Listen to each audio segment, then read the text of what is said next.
ఒక విశాలమైన అడవిలో ఆకాశాన్ని తాకేంత ఎత్తైన చెట్లు, పూల సువాసనతో నిండిన గాలి, పక్షుల మధుర గానంతో నిత్యం నిండిన ఒక అద్భుత ప్రపంచం ఉండేది. ఆ అడవిలోని జంతువులన్నీ సహజ సమతుల్యతతో జీవించేవి. నదులు మెల్లగా మురమురలాడుతూ ప్రవహించేవి. సూర్యకిరణాలు ఆకుల మధ్య నుంచి నేలపై పడుతూ ప్రకాశించేవి. ఆ అడవికి రాజుగా సింహ ఉండేది. అది అపారమైన శక్తి కలిగినది, భయం లేని జంతువు. దాని గర్జన వినిపిస్తే అడవి మొత్తం నిశ్శబ్దమయ్యేది. మొదట్లో సింహ న్యాయంగా వ్యవహరించేది. కానీ కాలం గడిచే కొద్దీ తన శక్తిపైనే ఎక్కువ గర్వం పెంచుకుంది.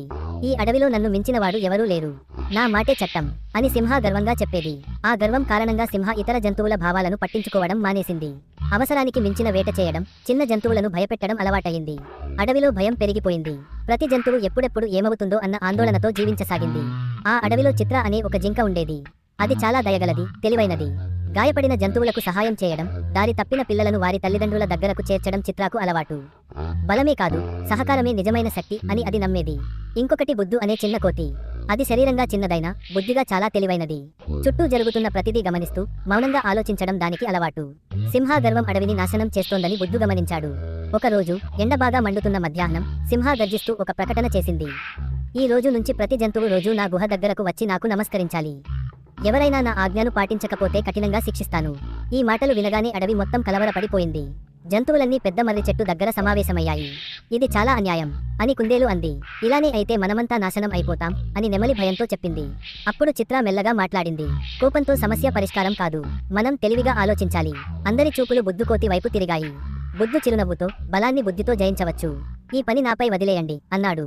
మరుసటి రోజు ఉదయం బుద్దు ధైర్యంగా సింహ గుహ దగ్గరకు వెళ్లాడు. సింహ పెద్ద వేట తర్వాత విశ్రాంతి తీసుకుంటోంది. ఓ అడవికి మహారాజా అని బుద్దు వినయంగా నమస్కరించాడు. మీకు ఒక అత్యంత ప్రమాదకరమైన వార్త చెప్పాలి. సింహ ఒక కన్ను తెరిచి, ఏ వార్త నన్ను భయపెడుతుంది అని అడిగింది. ఈ అడవిలో మరో సింహం ఉంది అని బుద్దు మెల్లగా అన్నాడు. అది మీకంటే బలవంతుడు, ఈ అడవి తనదే అని చెబుతున్నాడు. ఈ మాటలు వినగానే సింహ కోపంతో లేచింది. అసంభవం, వెంటనే నన్ను అక్కడికి తీసుకెళ్ళు.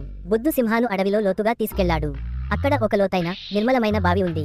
ఆ నీరు అద్దంలా మెరిసిపోతుంది. అతడు ఇందులోనే ఉంటాడు అని బుద్దు బావిలోకి చూపించాడు. సింహ బావిలోకి చూసింది. అందులో తన ప్రతిబింబమే మరో సింహంలా కనిపించింది. అది గర్జించగానే ప్రతిబింబం కూడా గర్జించినట్టు కనిపించింది.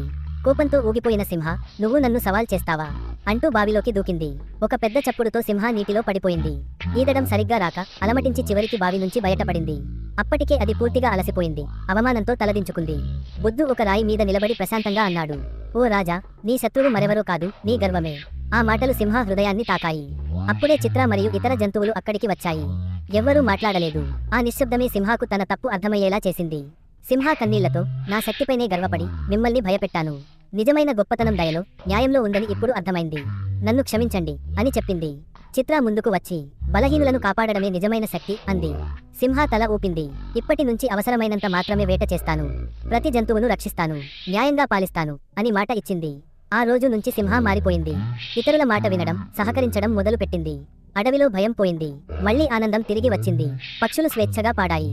జంతువులు నిశ్చింతగా జీవించసాగాయి. బుద్దుకోతిని అందరూ పొగట్టలతో ముంచేశారు. కాని అది వినయంగా, మంచితనం లేకుండా తెలివి ప్రమాదకరం. బుద్ధి ఎప్పుడూ దయకు సేవ చేయాలి అన్నాడు. చిత్ర చిరునవ్వుతో అడవిని చూసింది. ఆ అడవి